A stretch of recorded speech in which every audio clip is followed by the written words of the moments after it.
This idea of new is just showing me old. Show me something old in a new way. How do we avoid making something repetitive and create new and interesting content? Let's talk about new, okay? The word new is awesome. New, okay? What is new? Okay? So if you, and you look at something and you say, wow, that's new, because why? Why is it new? Because you've not seen it. It's new to you. But then somebody like me comes along and says, new? No, I've seen this already. So is it still new? Maybe it's semi-new? Really? So this is now called semi-new. Tell me why you say semi-new. Well, I mean, especially because we are people who study design, we're probably going to have more exposure. Like you said, you have more exposure than we do, Okay. to certain elements of design. Yeah? So it depends on who your audience is. Oh, okay, it's just new to the audience. Okay, that's fair. Is that what you're looking for? When you say never before seen, there's a big asterisk there. The asterisk is to you. Is that okay? Yeah, I think so. Okay. So if I share new ideas with you today that you've not seen before, you're like, that guy comes up with new ideas. When I'm like, no, everything I know is from a book or a thing I read or watched or somebody else coached me on. And most of my new ideas are terrible.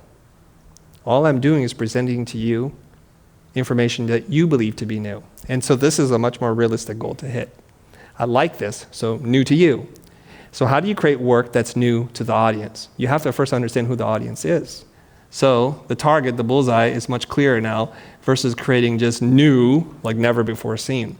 Because I think there's very few things that are never before seen because everything just gets remixed. It really does. And technology allows us to remix more creatively now, right? And so we're like, that's a new application of an old idea. That's new enough. So new to this audience, so you have to say like, what is this audience looking at all the time? So this is a bunch of little people, okay? I hope you can see this. There's a bunch of people, okay? So this is, we'll call this the creative watering hole. So they all come here and like, oh, it's so new, okay? Now it's all really old stuff. It really is. So all you have to do is go over here and say, hey guys, there's this thing, and you bring it over there, and you're like, hey, what about this thing? And then they'll say it's new. So here's the thing. If you're in fashion, look at architecture. If you're in photography, look at cinema. If you're in cinema, look at musicals or plays. All you have to do is go outside. So I think there's a quote that I don't know who said this, but the secret to originality is to hide your sources. That's all it is. So if you want to do something new, go where nobody's looking, bring it back to this world, they get excited. That's powerful stuff. There's also this idea of new is just showing me old. It really is.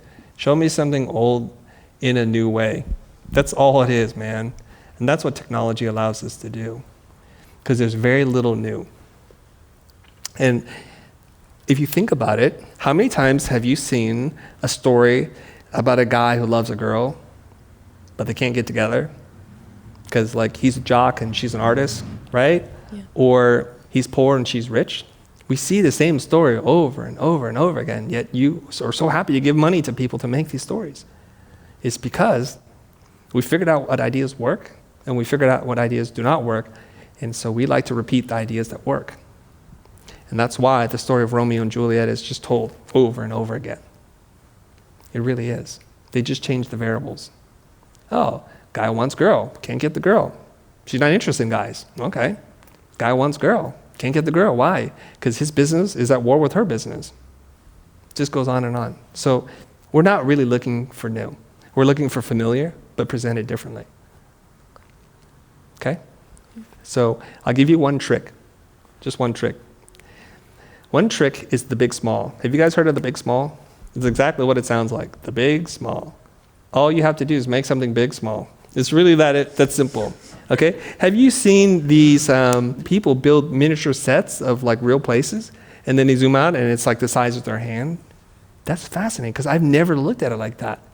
So what we're doing is we're reintroducing an old idea as new.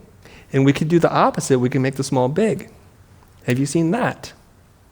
Have you seen sculptures that look like this? And this is the size of a person? Mm-hmm.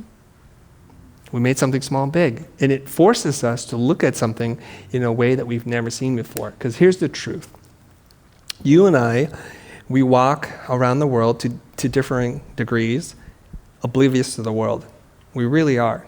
And then one day you stop to notice a crack in the sidewalk, and you look at it and you stare at it, and it looks like the face of Jesus or something, and that's the revelation for you, that one moment. Obviously, I know that's not what's happening, but you see that, and you're like, guys, Instagram. And then people, it blows up. Annika finds Jesus on the street of LA. That's what it is. So you're just showing them something that they've missed.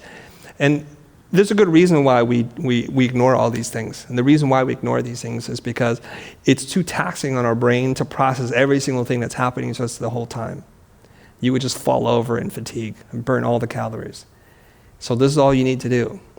So one of the assignments I would give my students is I would tell them to go and get a macro lens and shoot something. And show me something that we never pay attention to. The back side of a keyboard, the cracks in between something, or the printing on the bottom side of a package. Show me something that I don't think about. And that's how you discover the new in the old. That's all it is.